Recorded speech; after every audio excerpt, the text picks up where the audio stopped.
स्वागत है आपका मारीना संदेश में। खबर उत्तर प्रदेश के जनपद मऊ के नगर पालिका क्षेत्र से। आपको बता दें कि उत्तर प्रदेश के जनपद मऊ में जहां निकाय चुनाव एकदम करीब है, ऐसे समय में मऊ में काफी सरगर्मियां रहती हैं। खास करके दो पूर्व चेयरमैनों और एक पूर्व चेयरमैन और वर्तमान चेयरमैनों के बीच में देखा जा रहा है कि जबरदस्त गहमागहमी चलती है। ऐसे समय पर लगभग 57,19,540 रुपए का घोटाला हुआ है और इस घोटाला जो हुआ है ये पूर्व चेयरमैन अरशद जमाल साहब के कार्यकाल में हुआ, जिसकी एफआईआर तैयब पालकी चेयरमैन के कार्यकाल जो गुजर रहा है जाते समय एफआईआर दर्ज हुई है और काफी बड़ा ये घोटाला है और बड़े गंभीर धाराओं में ये मुकदमा दर्ज हुआ है। 419, 420, 409, 467, 468, 471 में थाना कोतवाली में मुकदमा दर्ज हुआ है।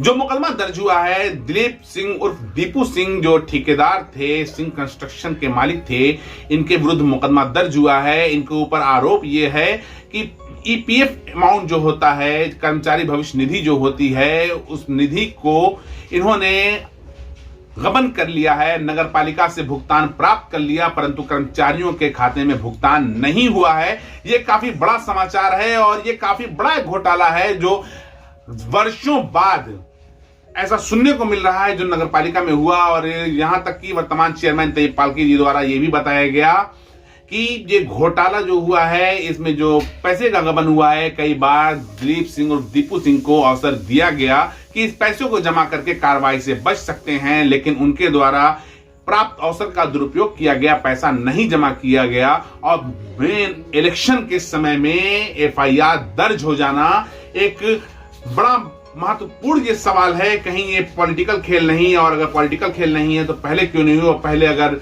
नहीं हुई तो क्या कारण था। बहुत सारे सवाल जवाब हैं। आगे हम आपको दिखाएंगे कि चेयरमैन तैयब पालकी साहब ने क्या कहा और किस तरह का पैसा है। आइए देखें। ये सामने स्क्रीन पर आप जो एफआईआर की कॉपी देख रहे हैं चेयरमैन तैयब पालकी साहब के हाथ में, ये हम आपको क्लोजअप करके दिखा देते हैं। यहाँ आप देख सकते हैं कि एफआईआर नंबर 513, 17 तारीख को ये एफआईआर दर्ज हुई है 2022 में, और धाराएं कितनी गंभीर हैं ये आप सभी देख सकते हैं। कोतवाली में ये एफआईआर दर्ज है और इन धाराओं में जेल जाना तय रहता है।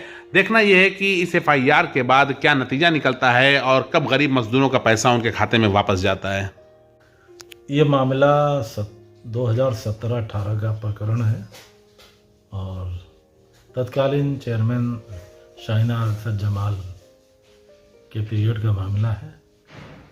और दीपू सिंह जिसने सेवा प्रदाता का ठेका लिया था कर्मचारियों का वेतन बांटने का, और वेतन के साथ साथ उसको ईपीएफ का पैसा भी करीब 57 लाख कुछ रुपए दिए गए थे, 18,000, मगर उसने कर्मचारियों के खाते में पैसा नहीं अदा किया और वो सारा पैसा हड़प लिया।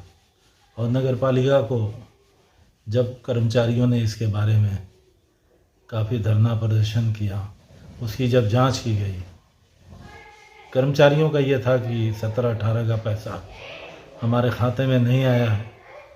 उसकी जांच कराई गई और तो दीपू सिंह ने रिसिप्ट मांगी गई तो रिसिप्ट उसने दिया।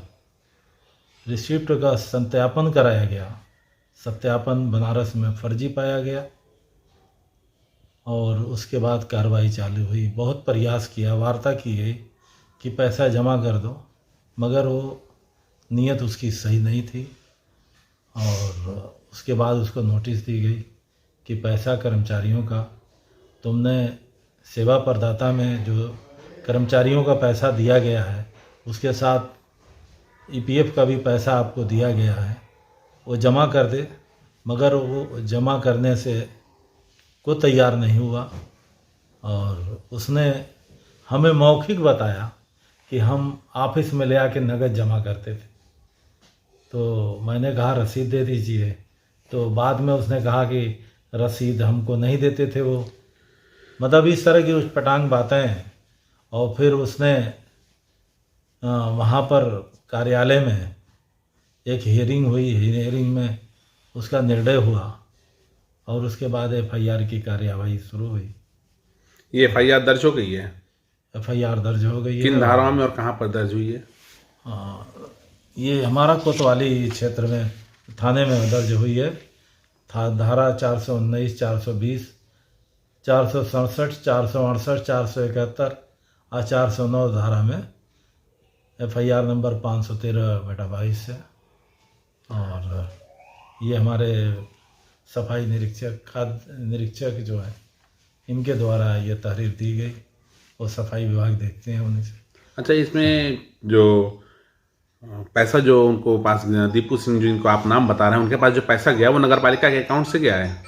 हाँ, नगर पालिका के अकाउंट से और सारे चेक द्वारा उनके अकाउंट से पैसे गए हैं। अच्छा, ये पैसा कब गया है? हाँ, आपके कार्यकाल में? 2017। यानी आपके कार्यकाल में नहीं गया है? 2017 में ठीका हुआ। अच्छा। 2017 से जैसे वो बराबर भुगतान होते गए हैं। अच्छा। हाँ, जब हमें कुछ शक हुआ तो हमने आखिर में, जब मैं आया तो उनका पेमेंट रोक दिया।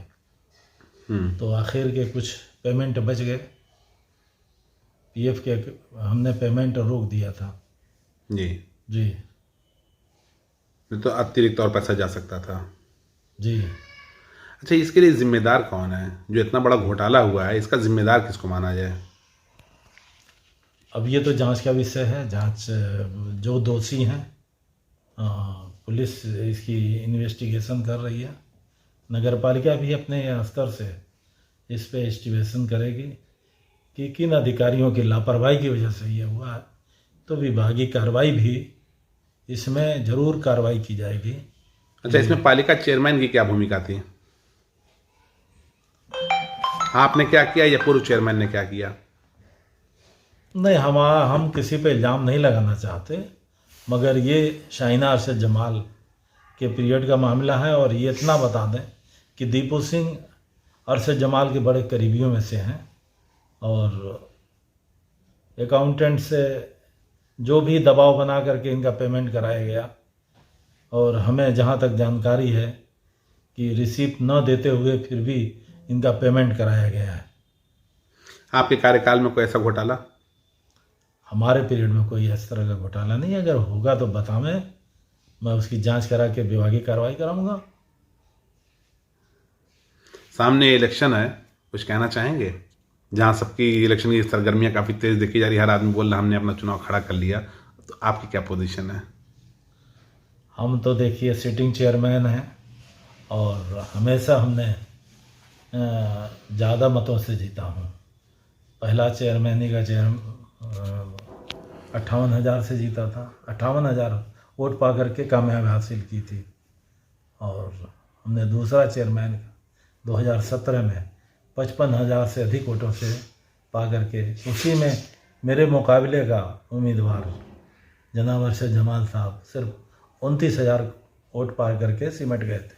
लेकिन मुंह में एक चलन चल रहा है कि एक बार आप, एक बार अरशद जमाल, एक बार तैयब, एक बार अरशद, ये मामला है। देखिए, तो कहीं वही तो फिर नई चेयरमैनी है कि अरशद जमाल ये 30 से पार कभी गए ही नहीं। जब इन्होंने पार्टी से बगावत करके, जब इन्होंने चुनाव सिलेंडर निशान से लड़ा था तो निर्दल, तो उस वक्त मेरे ख्याल से 37,000 कुछ वोट पाए थे। 3,700 कुछ वोट पाए थे, बस इतना सा वोट पाया था। और उसके बाद जब पार्लियामेंट का वोट लड़े तो पार्लियामेंट में मऊ विधानसभा से सिर्फ 40,000 कुछ वोट पाए थे। और मऊ नगर पालिका सीमा में सिर्फ 24,000 वोट पाए थे। तो ये अब तक का विधानसभा में जो सबसे न्यूनतम वोट है जो पाए थे। तो इसलिए ये कभी 30 से ऊपर नहीं गए हैं। सिर्फ चेयरमैनी में एक चेयरमैन यही उम्मीदवार थे, दूसरा कोई मुकाबले में बीजेपी थी, तो इसलिए वो 37,000 कुछ वोट पाए थे। तो आप उम्मीद करते हैं कि अगले चेयरमैन भी आप बन रहे हैं? इंशाल्लाह मैं उम्मीद करता हूं कि मैं हमेशा हमने जनता के साथ रहा हूं और जनता की सेवाओं का हूं। और जो मैं तो किसी पे लांछन नहीं लगाता, मगर देखा हूं कि अरशद जमाल हर बात में मेरा नाम लेकर के लांछन लगाते हैं, बदनाम करते हैं। गुणवत्ता हमने बहुत बना के रखी है और हमें कहीं पर भी किसी तरह का हमने किसी को लाभ पहुंचाने का कोई काम नहीं किया। हम ई टेंडरिंग से के माध्यम से ही ज़्यादातर काम हो रहे हैं और जो सरकार के नियम और कानून हैं उनको फॉलो किए जा रहे हैं।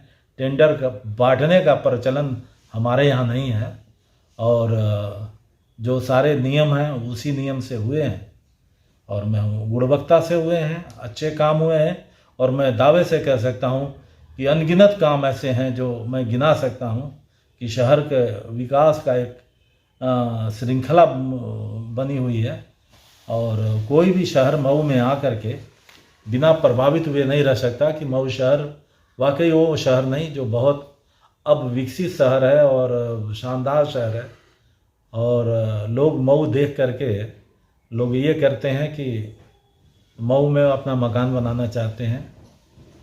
जिस तरीके से हमने डिवाइडर बनवाया, जिस तरह से कम्युनिटी हॉल बनवाया, जिस तरीके से चारों तरफ की रोडें बनवाई, जिस तरीके से पेयजल की व्यवस्था की, प्रकाश की व्यवस्था की, सुलभ शौचालय वगैरह की व्यवस्था की, वो सारी कभी भुलाया नहीं जा सकता।